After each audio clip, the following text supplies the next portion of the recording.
पिपराही गांव की इस छोटी सी झोपड़ी में बसते थे 3 चेहरे। अम्मा, उनकी बड़ी बेटी सीमा और छोटी बेटी रीमा। गरीबी थी मगर खुददारी भी थी। सीमा, तांबे का घड़ा ले आ बेटी, कुएं से पानी भरना है। हाँ, अभी ला लाऊंगा। अरे दीदी, तुम हर काम खुद करोगी, थोड़ी हवा खाने दो ना मुझे। हवा खाने से पेट नहीं भरता रीमा, काम करने से घर चलता है। क्या दीदी, आप भी अम्मा की तरह सुनाने लग गए?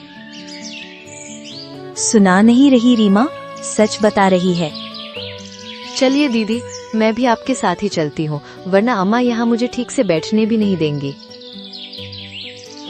सीमा बड़ी थी मगर उसके कंधों पर जिम्मेदारी और सोच भी बड़ी थी। रीमा छोटी थी और चंचल भी।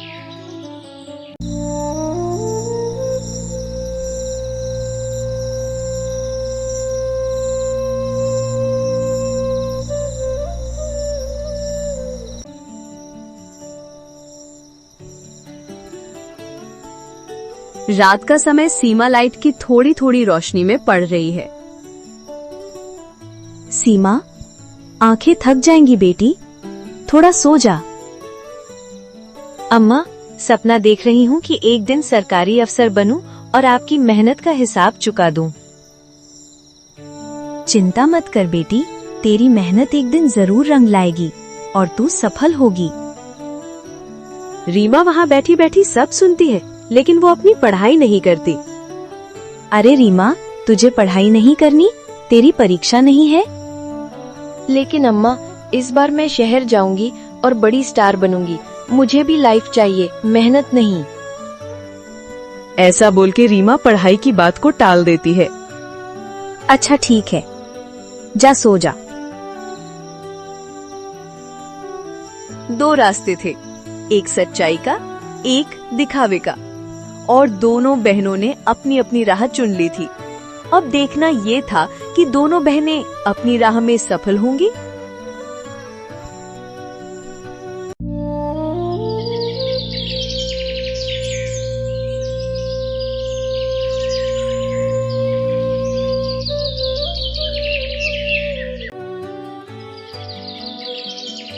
चलो रीमा, परीक्षा के लिए देर हो जाएगी।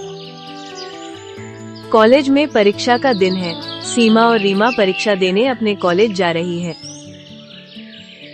दीदी, क्या आप पास हो जाओगे?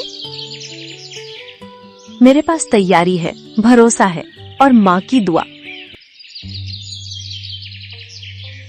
दोनों बहनें बात करते करते अपने कॉलेज पहुँचती है, लेकिन रीमा का चेहरा उतरा हुआ लगता है। दीदी आप जाओ, मैं अभी आती हूँ।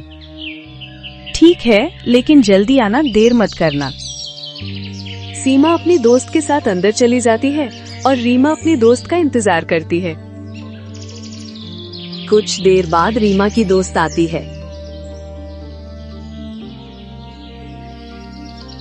इतना टाइम क्यों लगा? ठीक, वो सब जाने दे, तू मुझे पेपर दिला देना, बस पास हो जाऊं, बाद में सब ठीक कर लूंगी। तभी वहाँ पे रीमा का टीचर आ जाता है और वो सब सुन लेता है। शर्म आनी चाहिए रीमा, तुमसे ये उम्मीद नहीं थी। रीमा डर जाती है और दोनों अंदर चली जाती हैं। कुछ दिनों बाद परीक्षा का परिणाम आता है। सीमा अच्छे नंबर से पास हो जाती है, लेकिन रीमा फेल हो जाती है। जहाँ मेहनत ने सफलता दी, वहीं धोखे ने शर्मिंदगी दी। लेकिन कहानी यहीं खत्म नहीं होती।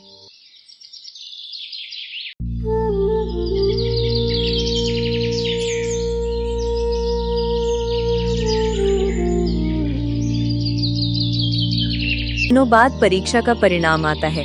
सीमा अच्छे नंबर से पास हो जाती है, लेकिन रीमा फेल हो जाती है। जहाँ मेहनत ने सफलता दी, वहीं धोखे ने शर्मिंदगी दी। लेकिन कहानी यहीं खत्म नहीं होती। तभी बाहर से कुछ लोगों की आवाज आती है। सीमा और उसकी माँ दोनों बाहर जाकर देखती हैं। तभी वहाँ पे गांव के मुखिया रमेश काका और एक कुछ महिलाएं होती हैं जो सीमा को बधाई देने आते हैं।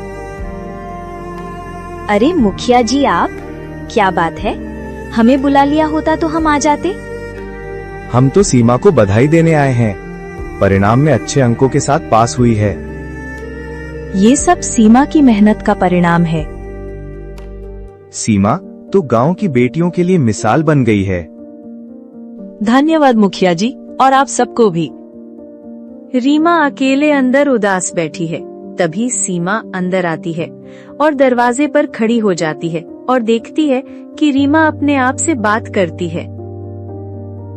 मैंने तो बस आसान रास्ता चुना था, अब सब मुझे धोखेबाज कह रहे हैं। सीमा पास आकर चुपचाप रीमा के पास बैठती है और रीमा को समझाती है। गलतियां करना गुनाह नहीं होता रीमा, लेकिन उसे छुपाना या दोहराना सबसे बड़ी हार होती है।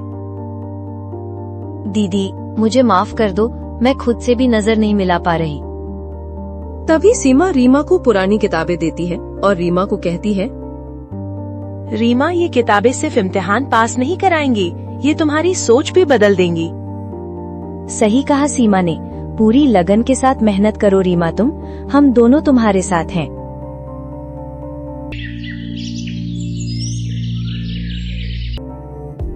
कुछ दिन बीत जाते हैं। रीमा स्कूल के छोटे बच्चों को पढ़ा रही है। रीमा दीदी, आपकी कहानी सबसे अच्छी लगती है।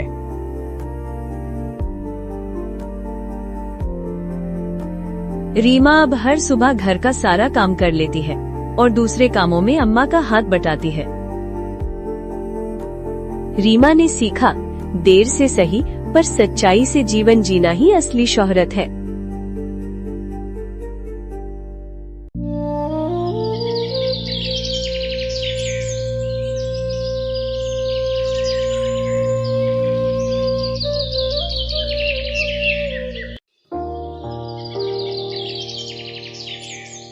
कुछ साल बीत जाते हैं और वक्त के साथ दोनों बहनों की पहचान बदल जाती है। जो सालों पहले इस घर में काम करती थी, वो आज अलग ही पहचान के साथ गांव की सेवा में लगी हैं।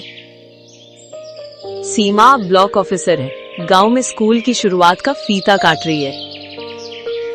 सीमा बिटिया अब अधिकारी बन गई है, लेकिन दिल अब भी गांव जैसा है। सही कहा, सीमा तो स्कूल बनाने में लगी है, लेकिन वहाँ उसकी बहन रीमा ने बड़ा ट्यूशन सेंटर खोल लिया है और आसपास के सारे गांव के बच्चे वहाँ आते हैं। हाँ, सही कहा, दोनों बहनों की मेहनत रंग लाई।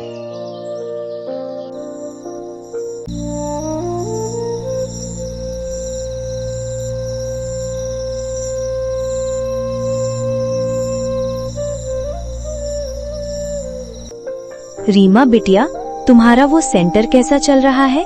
सब ठीक तो है ना बेटा? हाँ अम्मा, सब ठीक चल रहा है। अब मेरी पढ़ाई दूसरों की जिंदगी बदल रही है, ये असली जिंदगी है। ये बात तो अच्छी है। तुम दोनों बहनों ने जो मेहनत की है, ये उसका परिणाम है। और मुझे तुम दोनों बहनों पर गर्व होता है कि तुम दोनों मेरी बेटी हो। तभी वहाँ सीमा आती है और सब सुन लेती है। माँ, हमारी मेहनत का अच्छा परिणाम भी आपकी वजह से आया है। अगर तुम्हारा साथ ना होता तो शायद हम यहाँ तक नहीं पहुँच पाती। हाँ माँ, दीदी सही कह रही है, हमारी सफलता की असली हकदार आप हो। अच्छा ठीक है, वो सब छोड़ो, चलो मैं खाना लगाती हूँ, तुम दोनों आ जाओ।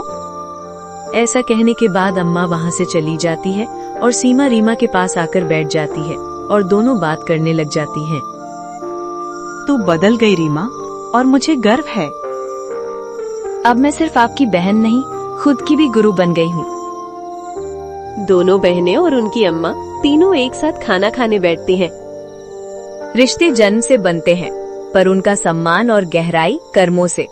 दो बहनों की ये कहानी सिखाती है कि सच्चाई की राह भले कठिन हो, लेकिन मंजिल हमेशा वही देती है, गर्व और शांति।